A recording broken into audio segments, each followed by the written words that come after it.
সুপ্রিয় দর্শক, স্বাগত জানাচ্ছি আমাদের সমসাময়িক বিষয়ের টক শো অন্তরালের আলাপে।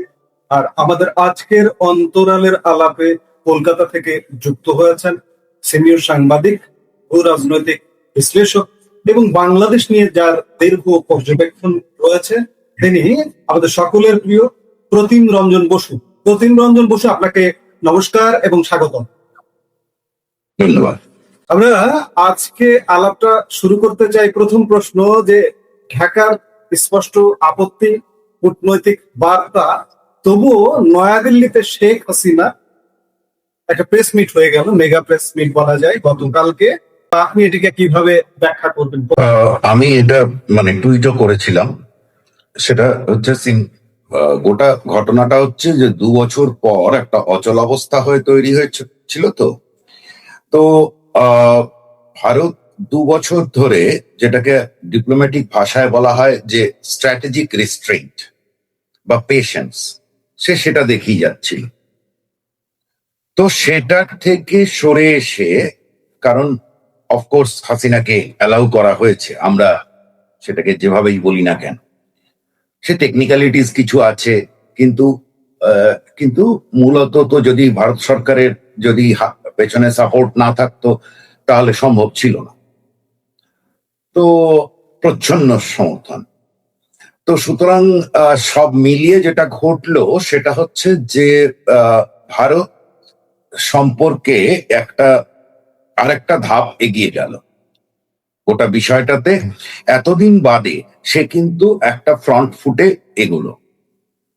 হাসিনা এখানে মূল কারিগর হচ্ছেন হাসিনা, কারণ তিনি যদি না এই বিডটা নিতেন তাহলে সেটা সম্ভব না। কেমন? কারণ তিনি পলিটিক্যাল রিস্ক তো তার, সেটা তো ভারতের না। তিনি যাবেন দেশে, তাকে যদি কেউ মেরে ফেলে তাহলে এটা তো তার। হ্যাঁ, যেহেতু আমি ভারত থেকে, আপনি আমাকে ভারতে বলেই জিজ্ঞেস করছেন, সেজন্য আমি ভারতের কথাটা প্রথম বললাম। হাসিনা যাচ্ছেন এবং তিনি এই যে পলিটিক্যাল গ্যাম্বলটা তিনি নিলেন, তার মানে কি হলো? এবং কালকের গোটা প্রেস কনফারেন্সে গুরুত্বপূর্ণ শব্দ ছিল দুটো, শব্দ বা বাক্য। একটা হচ্ছে রিকনসিলিয়েশন।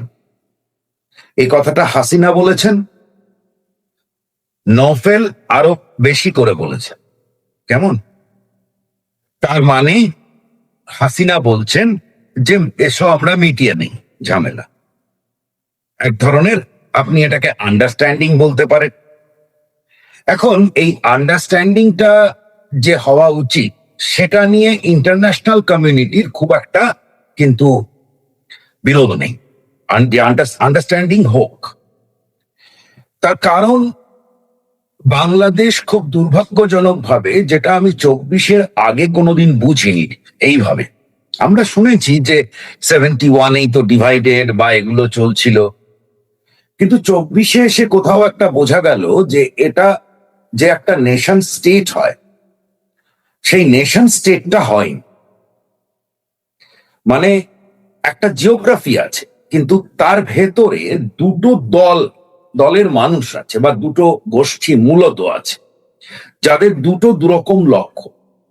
কেমন? এক দল এভাবে থাকতে চায়, স্বাধীন হয়ে থাকতে চায়, আর এক দল পাকিস্তানের সঙ্গে কোনো না কোনো ভাবে একটা কনফেডারেটে থাকতে চায়। এটা খুব দুঃখজনক সত্যি বাংলাদেশ সম্পর্কে। তো এখন এই পরিস্থিতিটা তাহলে কি হতে পারে? একটাই অপশন আছে, কনফ্লিক্ট, তাই না? সিভিল ওয়ার হয়ে যাবে আরেকটা। তো সবসময় যারা ইন্টারন্যাশনাল কমিউনিটি, বিশেষত ভারত, কখনো চাইবে না, অন্যান্য বড় দেশ কেউ চাইবে না যে বাংলাদেশ আরেকটা সিভিল ওয়ার হয়ে যাক। তো ভারত তো চাইবেই না, কারণ যাই ঘটুক বাংলাদেশে কোনো যদি এই একটা সাধারণ 24 ঘটাতেও তো দৌড়ে কিছু লোক তার কাছে এসেছে। কেমন? তো ফলে এটা যদি এই দু দলের ভেতর রিকনসিলিয়েশন হয়, তাহলে যেটা হবে, ঘরের ভেতর মারামারি কিছু হবে। মানে মারামারি বলতে আমি কাউকে খুন করা বলছি না, আমি বলছি এমনি, যেটাকে আমরা বলি ফিস্ট ফাইট আর কি। তো সেটা হতে পারে, কিন্তু পলিটিক্যাল আকচাকচি হবে, কিন্তু ঝামেলাটা বাইরে বেরোবে না। তা না হলে প্রত্যেকবার এটা বাইরে বেরিয়ে যাচ্ছে। হুম, সেটা আপনি ৭১ই বলুন, ৭৫ই বলুন, বা পরবর্তীতে যখন তারপরে ধরুন ৭১-এ জামাত যখন এই আপনার ১০,০০০-এর ওপর রাজাকার তারা আমাদের সঙ্গে চলে এলো, ওই ৯৩,০০০ সেনার সঙ্গে পিওডব্লিউ হয়ে ওপাশে চলে গেল, আরো বহু আমাদের দেশে ঢুকেছিল, তারা এখানে আছেও অনেকে। তো এই যে বারবার আমাদের ন্যাচারালি আমরা এফেক্টেড, কারণ আমাদের ভারত দিয়ে ঘেরা দেশটা। তো এই সমস্ত মিলিয়ে সুতরাং যেটা reconciliation is the best choice. এই রিকনসিলিয়েশনটা হচ্ছিল না কারণ যেখানে সব থেকে বড় বাধাটা তৈরি হলো, যদি বাংলাদেশ যদি হাসিনা বা অন্যান্য কিছু লিডার তারা যদি ট্রায়াল করত, তাহলে বাইরের দেশের হয়তো এতটা বলার থাকতো না। কেমন? কিন্তু গোটা যেটা তো হতেই পারে, পুলিশ থেকে শুরু করে একটা কতগুলো মানুষ মারা গেছে, সুতরাং সেখানে তো একটা কোর্টের ট্রায়াল হতে পারে। কিন্তু গোটা যে ঘটনাগুলো, যে সেটা হচ্ছে যে শুধু রাজ পাল্টে গেল।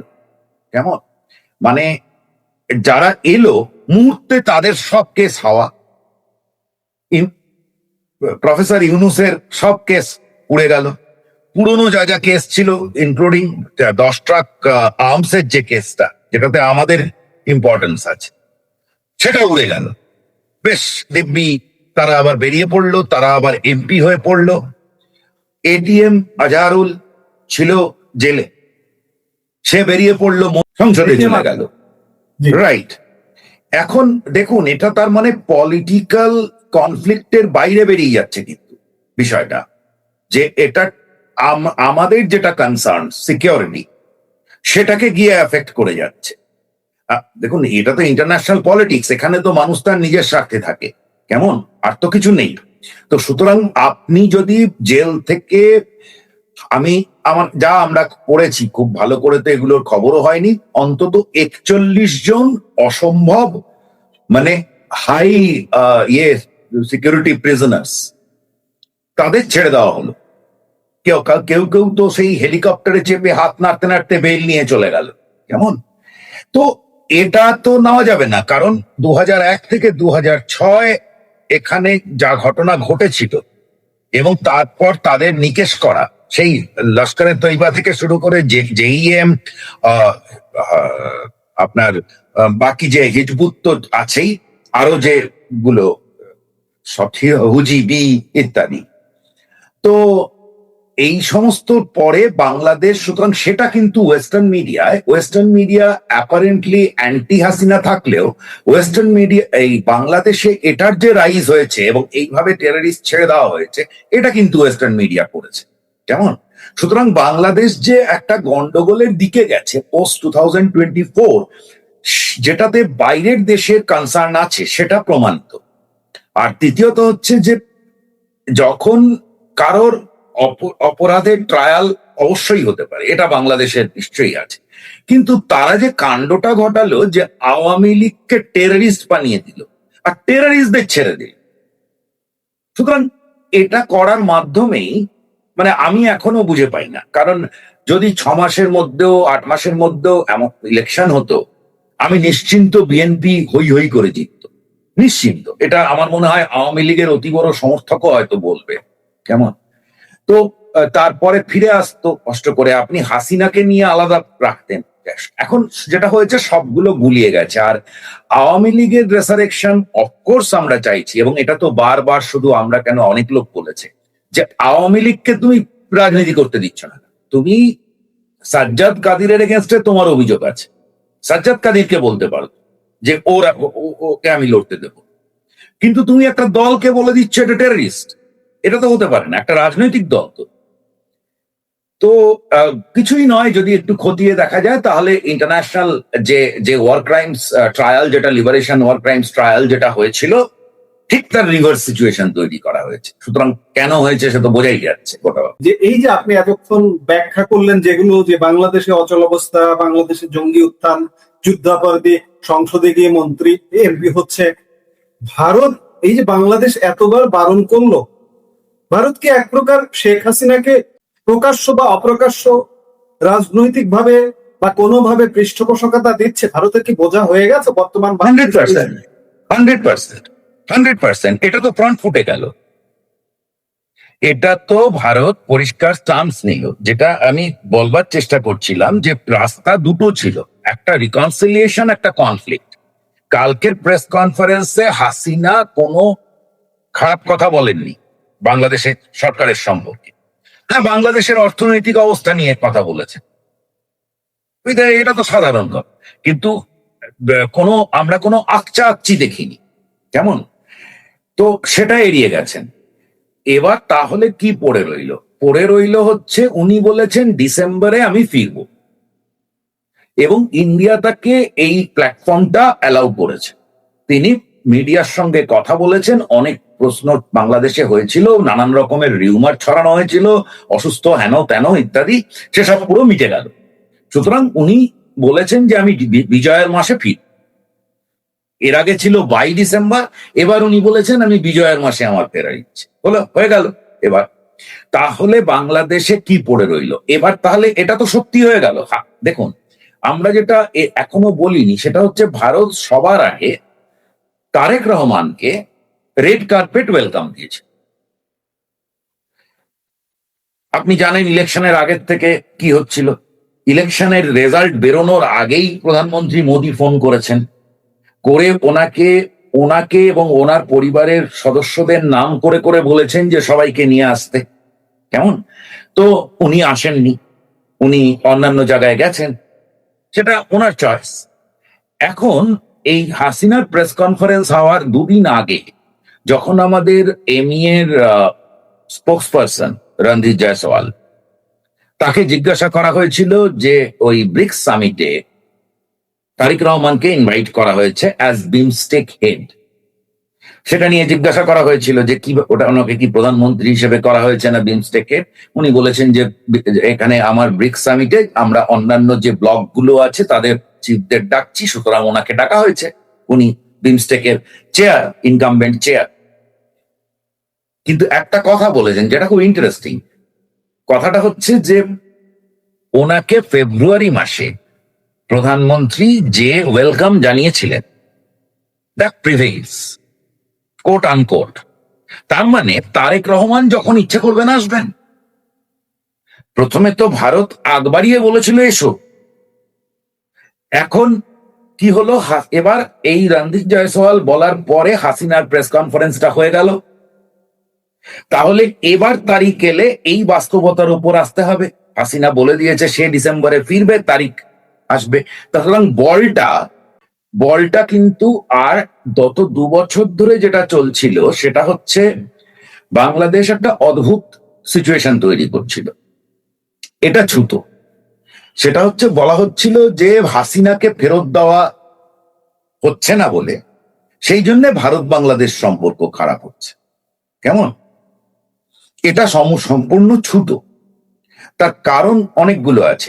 এক, হাসিনাকে দিয়ে গেছে তোমার মিলিটারি প্লেন, হাসিনা পালিয়ে টালিয়ে বেড়া টপকে আসেনি, কেমন? সুতরাং তুমি ওকে ফাজিটি বলতে পারো না। টেকনিক্যালি অনেক অসুবিধে আছে। আপনি দেখবেন রয়টার্স এর কপি বা বিদেশি যে ওয়েস্টার্ন মিডিয়া, তার মধ্যে দুটো ভাগ আছে। একটা পার্টিকুলার পেপার, আমেরিকান পেপার, তারা পজিটিভ শব্দটা ব্যবহার করেছে, কেমন? কিন্তু মনে রাখতে হবে উনি যখন এসেছিলেন শি ওয়াজ নট আ ফাজিটিভ। আপনি তারপরে ইন অ্যাবসেন্সিয়া ওনাকে একটা তাই করেছেন। উনি এসেছেন যখন, তখন আপনার মিলিটারি প্লেন দিয়ে গেছে, she was in exile. So আর এই কালকের যে কপিগুলো হয়েছে, বিদেশি যে কপিগুলো, তারা কিন্তু ইন এক্সাইল্ড বাংলাদেশি লিডার শব্দটা ব্যবহার করছে। সুতরাং এগুলো পরবর্তীতে খুব ইম্পর্টেন্ট হয়ে দাঁড়াবে আজ যে কথাগুলো বলা হচ্ছে। So back to the topic, কি হলো?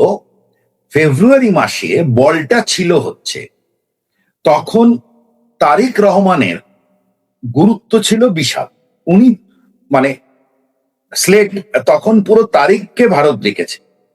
হাইপোথেটিক্যালি ধরুন তারিখ যদি আসতেন এবং ভারতের সঙ্গে হাসিনা সরকারের যে ধরনের কোঅপারেশন গুলো ছিল, আমরা সবাই জানি সিকিউরিটি কোঅপারেশনটা ইন্ডিয়া চেয়েছে, তার বাইরে যা ছিল সেগুলো মূলত বাংলাদেশের ভালো হয়েছে, মানে ইকোনমিক কোঅপারেশন সাইড।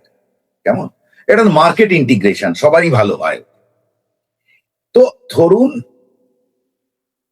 বা তারেক রহমান আসতেন আর উনি বলতেন যে আমরা সিকিউরিটি ফুললি কোঅপারেট করব, মিটে গেল তোমার সমস্যা। আমার মনে হয় হাসিনা অপ্রাসঙ্গিক হয়ে যেতেন বাংলাদেশের অনেকটাই অপ্রাসঙ্গিক হয়ে যেতেন। কারণ একটা মনে রাখতে হবে যে হাসিনা রাজনীতি করেছেন তারেক রহমানের মায়ের সঙ্গে। কেমন, সুতরাং একটা তো গ্যাপ তৈরি হচ্ছে। সুতরাং রিয়েল অফকোর্স মায়ের সঙ্গে পলিটিক্স করার ছেলের সঙ্গে পলিটিক্স দুটো তো আলাদা হয়ে যাচ্ছে। উনি যে ভাষা ওনার মায়ের সঙ্গে ব্যবহার করেছেন, আমি ঠিক ভুলের কথা বলছি না, সেটা কিন্তু ছেলের সঙ্গে ব্যবহার করতে পারবেন না। কেমন, তো ফলে বদলে গেছে পার্সপেক্টিভটা। কিন্তু এখন প্রশ্নটা যেটা হতো যে তখন তারেক রহমানের কাছে পরিষ্কার বলটা ছিল, উনি কোর্টের কোন দিকে মারবেন সেটা ওনার ব্যাপার। এখন যেটা দাঁড়ালো, যে রাস্তা ঠিক হয়ে গেল, ভারত হাসিনাকে ছেড়ে দিল, এবারে হাসিনা এগোচ্ছেন রিকনসিলিয়েশন অথবা কনফ্লিক্ট, এই দুটোই অপশনে যাচ্ছে। মানে কোর্টটা ছোট হয়ে গেল। আপনাকে আগে আপনি কোর্টের যে কোনো জায়গায় বলটা মারতে পারতেন, এখন আপনাকে বলা হচ্ছে বলটা এর মধ্যেই পড়তে হবে, তুমি এদিকে বা এদিকে আর জায়গা নেই। সুতরাং গতকালের পর তারেক রহমানের ডিপ্লোম্যাটিক অপশন গুলো কমে গেল, আমি এভাবেই দেখি। ভারত কি তারেক রহমান সরকারকে যেভাবে খেলার মাঠে নামিয়েছিল বা মনে হচ্ছিল যে সমর্থন দিচ্ছিল, গতকাল থেকে কি কোনো কার্ড দেখিয়ে দিল, লাল কার্ড বা হলুদ কার্ড দেখিয়ে দিল বিএনপি সরকারকে? লাল কার্ড টাল কার্ড দেখানোর প্রশ্ন নেই, প্রশ্ন হচ্ছে যে বিএনপি তারা তো সরকার, আমার সঙ্গে তো সরকারের কোনো বিরোধ ছিল না।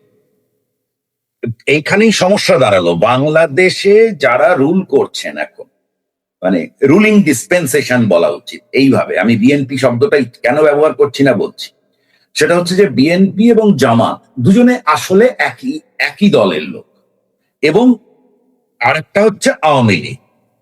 এখন আওয়ামী লীগটা সরে যেতে পুরো ব্যালেন্সটা হেলে গেছে অ্যাকচুয়ালি জামাতের দিকে। কেমন, পুরো ব্যালেন্সটাই হেলে গেছে দেশটা, পলিটিক্যাল ব্যালেন্স।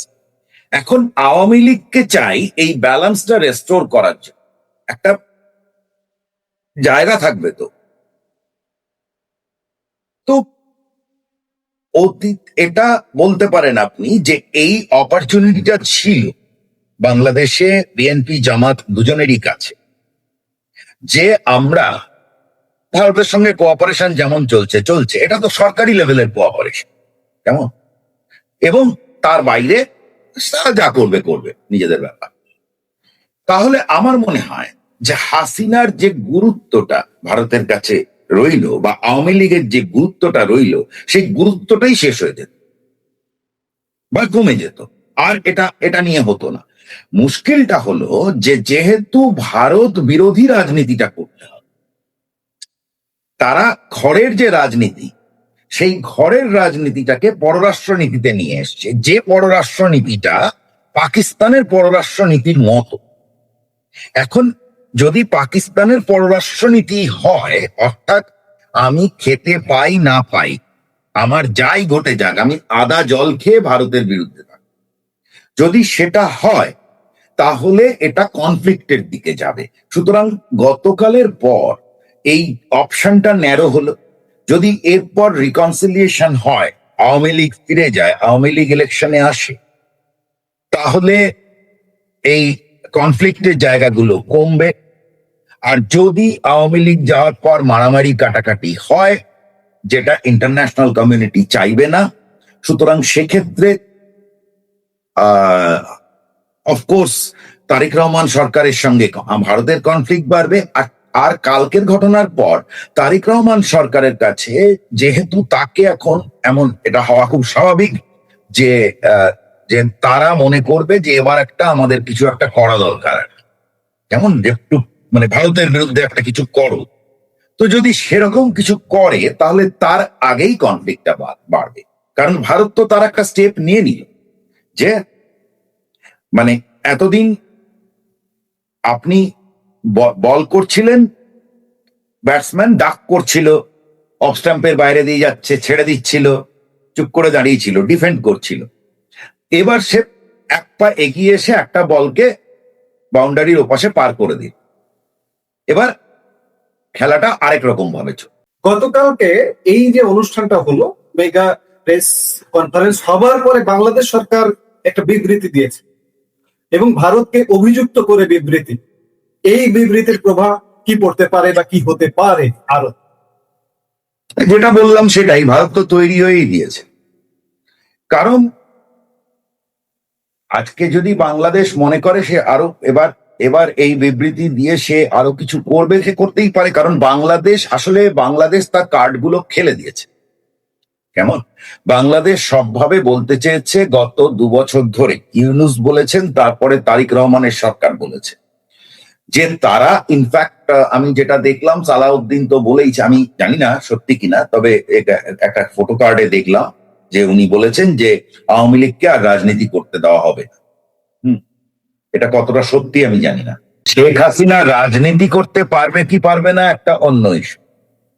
শেখ হাসিনা, আপনি বলছেন শেখ হাসিনা অপরাধী, আপনি এতদিন বলেছেন ভারত তাকে রেখে দিয়েছে। কেমন? এখন যখন শেখ হাসিনা বলছেন যে আমি দেশে ফেরত যাব, তাহলে আপনার প্রথম কথা বলা উচিত, আমার চিন্তা থেকে, যে ইউ আর ওয়েলকাম। এবার তো আমি তোমাকে যে কোর্টে প্রেজেন্ট করব, হ্যান্ড করবো, সেটা আমার ব্যাপার, তাই না? তাহলে সরকার এরকম তিরিং বিরিং করে লাফাচ্ছে কেন?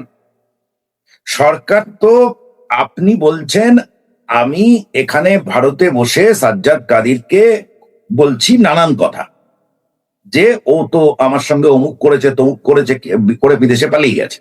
এবার সাজ্জাদ কাদির বলল যে আমি যাচ্ছি আপনার শহরে, তাহলে আমি কি, আমার খুশি হওয়ার কথা এইবারে এসছে, আমি পেয়ে গেলাম ওকে। কিন্তু এক্ষেত্রে উল্টো হচ্ছে, সাজ্জাদ কাদির আমার কাছে আসবে শুনেই আমি আগেই তিরিং বিরিং করছি যে কি করে ঢুকবে, কেন ঢুকবে। সুতরাং সরকার যে আন্ডার প্রেসার পড়ে গেল, সেটা তো সরকার নিজে তার দিয়ে প্রমাণ করছে। তার মানে আওয়ামী লীগের ওখানে সমর্থন আছে, তার মানে হাসিনা ফিরলে পরে ওখানে একটা ব্যাপক জনসমর্থন হতে পারে তার পক্ষে। কারণ আমরা তো হাত গুনে বলতে পারতাম না যে হবে। অতীতেও এই ঘটনা ঘটেছে। ইউনূসের সময় আওয়ামী লীগ একটা ওই কি শাটডাউন বা এরকম কিছু একটা ডাক দিয়েছিল। তো সেটা তো আমার মনে হয় সরকার নিজেই সফল করে দিয়েছে। প্রথম অ্যাকশন পুলিশ করেছে, লোকেই আর বেরোয়নি। একটি রিক্সাওয়ালার বক্তব্য শুনেছিলাম, খুব ভাইরাল হয়েছিল বোধহয় ক্লিপটা, হাসতে হাসতে মরে গিয়েছিলাম। হ্যাঁ, যে ওখান থেকে এরকম একটা আওয়াজ দিল, তাতেই এই অবস্থা, এলে কি না কি হবে। এখন এগুলো তো বাংলাদেশ থেকে প্রমাণ হচ্ছে, এলে যে ওটা হবেই আমি কিন্তু বলি, আমি বলছি যে যাই ঘটুক না কেন বাংলাদেশের রিয়াকশনটা অদ্ভুত। উনি যখনই বলেছেন আমি দেশে ফিরবো আর আমরা সবাই মিলে আত্মসমর্পণ, হ্যাঁ, তো তখন সরকারের খুশি হওয়ার কথা আইডিয়া, যদি সরকার মনে করে এরা সবাই দোষী। এক্ষেত্রে উল্টো ঘটনা ঘটছে। তার মানে লক্ষ্যটা বিচার নয়, লক্ষ্যটা হচ্ছে একদল লোক ক্ষমতা নিয়েছে আরেক দল লোককে বার করে দিয়ে সিস্টেম থেকে। যেটা আমি বলছিলাম যে দেশটা দেশ হয়নি, দুটো ভাগ। আজ এর ক্ষমতা নিলে ওকে তাড়িয়ে দেবে, ও ক্ষমতা নিলে ওকে তাড়িয়ে দেবে, এই সিচুয়েশনের মধ্যে আছে। সুতরাং কালকের ঘটনার পরে এগিয়ে গেল। আর এর মাঝখানে যেটা করেছেন তারেক রহমান সরকার, তারা নানান রকম ভাবেই প্রমাণ করেছেন। যেটা আমি এক হচ্ছে যে যখন তার সব থেকে বড় প্রতিবেশী এবং রিজিওনাল পাওয়ার, সে তাকে ডাকলো রীতিমতো আদর করে, সেই আদরের পরে এবং কিছু না কিছু তো ইলেকশনের আগেও কিছু কথা হয়েছিল বলেই জানি যে এই ধরনের কিছু হবে, যে রিকনসিলিয়েশনের জায়গা হবে বা ইত্যাদি।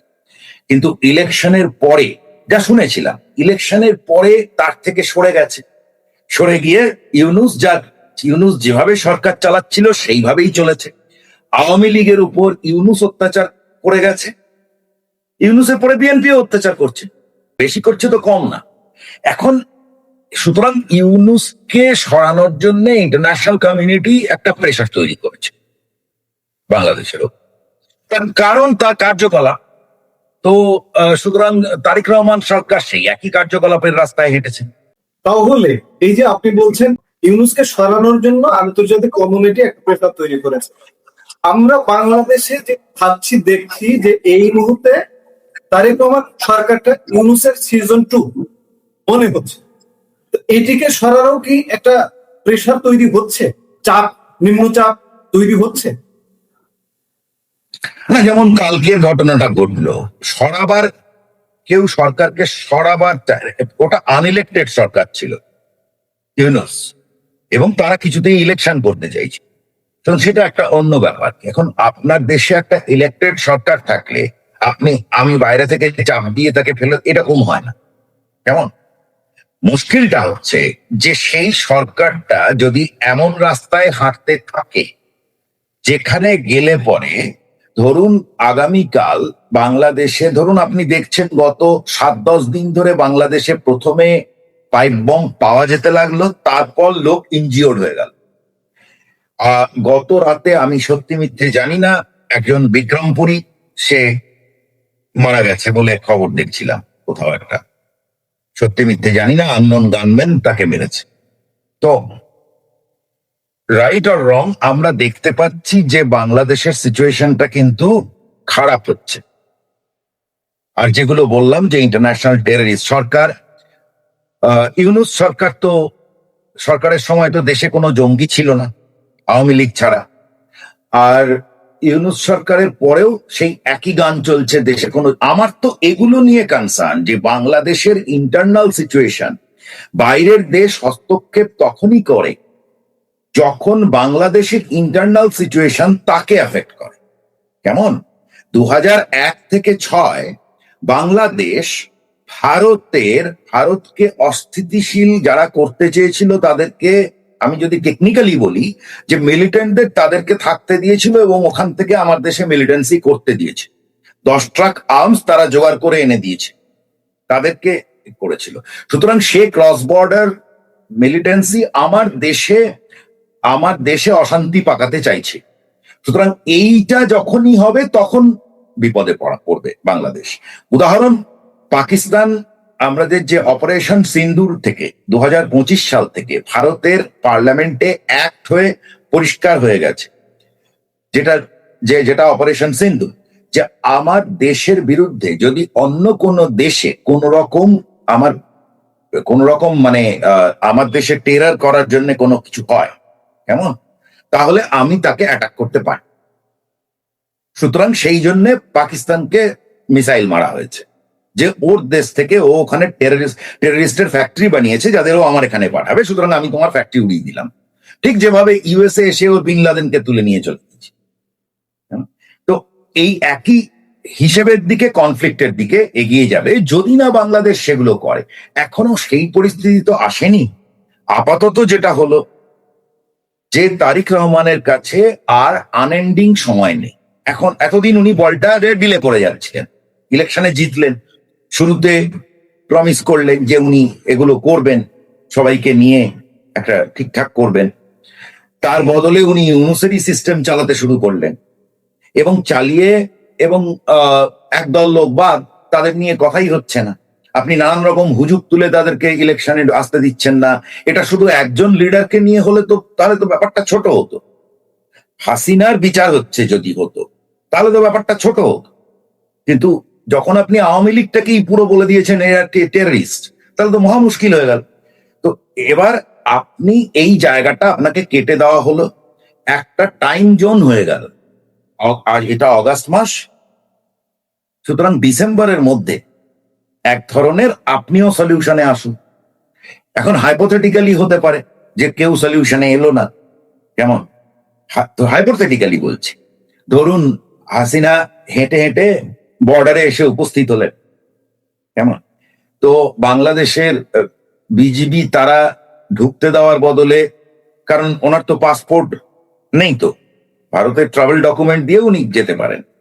তো এবার বাংলাদেশের বিজিবি তারা ঢুকতে দেওয়ার বদলে গেটটা বন্ধ করে দিল, হাইপোথেটিক্যালি বলছি।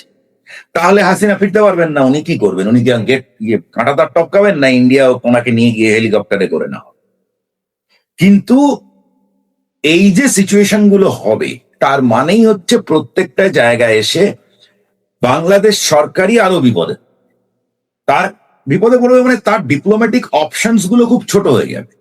আজকে হাইপোথেটিক্যালি যদি হাসিনা যান, বর্ডারে গিয়ে খটখটান, আর বর্ডার গেট কেউ যদি না খোলে, তাহলে ভারত সোজা বলে দেবে যে ভাই তোমার কাছে তো তুমি যাকে ক্রিমিনাল বলছো সে তো তোমার কাছে গিয়ে দরজা খটখট করছিল, তুমি তো ঢুকতে দাও না। রাত তো নেই, ওই কথাটাই আর শুনবো না আমরা। তো এইরকম ভাবে আপনার অপশন গুলো কমে যাবে আগামীতে। এই আনএন্ডিং ভাবে আমরা সোজা সবটা বলতে পারি যে গত 2 বছর ধরে যে অচলাবস্থাটা চলছে, এই দিক থেকে যেন এটা এক্সিস্টই করে না। এই ইস্যুটা খালি বাংলাদেশ নিয়ে কথা বললে, টেরোরিজম নিয়ে কথা বললে, অমুক নিয়ে কথা বললে খালি ওখান থেকে গান গাইবে, ওখানে হাসিনা আছে, ওখানে হাসিনা আছে, এই কথাটা আর চলবে না। তো ডিসেম্বরের মধ্যে এই হাসিনা ইস্যুটা ভারতের দিক থেকে সম্পর্কে শেষ হবে। সার্বিক বিচার বিশ্লেষণ করে মনে হচ্ছে যে ডিসেম্বরের মধ্যে একটা সমাধান যাত্রায় আসবো। আমরা অনুষ্ঠানের একদম শেষ পর্যায়ে এসে পড়েছি। আপনি আমাদের অনুষ্ঠানে যুক্ত হয়ে আমাদেরকে তথ্য সমৃদ্ধ করেছেন, এই জন্য ধন্যবাদ আপনাকে।